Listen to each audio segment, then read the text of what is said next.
చెట్టు కింద ఇట్లా కాయలు రాలుతున్నాయి అంటే గెలలు కోతకు వచ్చినాయి అని అర్థం. ఆ టైంకి మనం గెలలు నరికిచ్చేసుకోవాలి. ఒకవేళ ఏదైనా సిచ్యువేషన్స్ వల్ల 2-3 రోజులు అటు ఇటు ఏంటంటే చుట్టూ కాయలు ఉంటాయి, అసలు అవన్నీ వేరేటప్పటికి మన పని అయిపోతుంది.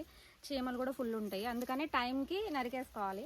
ఈ మట్టలు కూడా ఈ పైన ఒక గెల అయ్యింది అన్నప్పుడు కింద మొత్తం మనం నరికేటప్పుడు లేకపోతే సపరేట్ మట్టలు తీయించేయడం చేపించేసుకుంటే నీట్గా ఉంటుంది. 15 days అయింది గెలలు నరికి. ఈలోగా మళ్ళీ వాతావరణం అంతా చల్లగా అయిపోయి వర్షాలు వస్తున్నాయి కదా, పాములు వస్తాయేమోనని కొడుతున్నారు. మళ్ళీ ఆ గెలలు వచ్చేస్తున్నాయి, వస్తే మళ్ళీ కాయలు ఏరడం, మళ్ళీ పని ఒక 2-3 days మళ్ళీ ఉంటుంది వర్క్. ఈలోగా ఈ తోటంతా నీట్గా అయిపోతే నెక్స్ట్ వానాకాలం బాగుంటుంది. కొంచెం పాములు వస్తుంటాయి కాబట్టి మనం నీట్గా చేసుకుంటే బాగుంటుందని ఇయర్లో ఒక 4-5 సార్లు మించి కొట్టరు అసలు మామయ్య.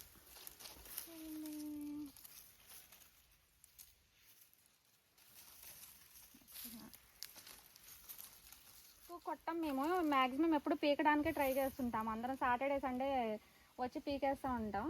కాకపోతే ఇప్పుడు చాలా ఎక్కువ పట్టడం వల్ల ఏమైందంటే పీకడానికి అవ్వట్లేదు, 2-3 daysలో అయ్యే పనిలాగా లేదని చెప్పి లైట్గా ఈ మొక్కలకి మధ్యలో ఉన్న గ్యాప్ల వరకు కొట్టుకుంటూ వెళ్తానంటే సరేనని చెప్పి వచ్చినాం.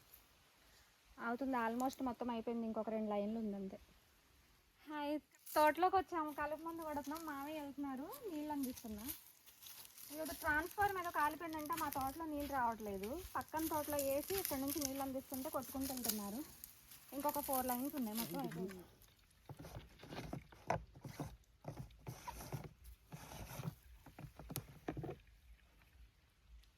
క్షమించండి మావయ్య.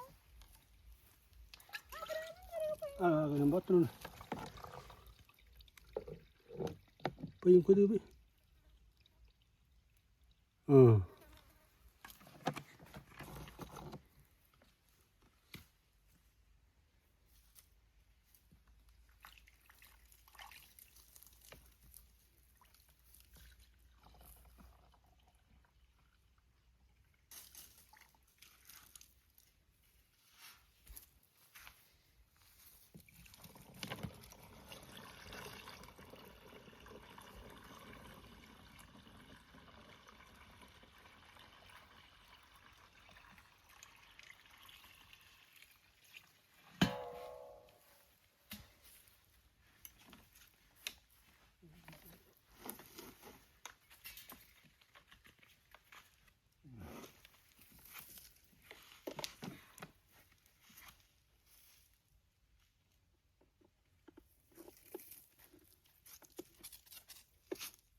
అందిందా?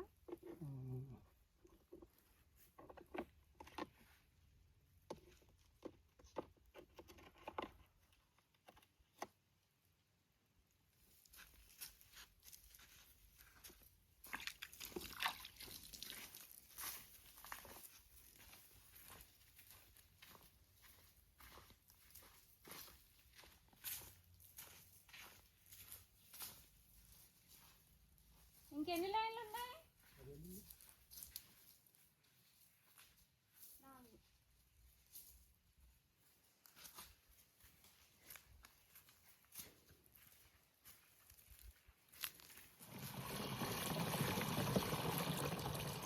बहुत बहुत बड़ा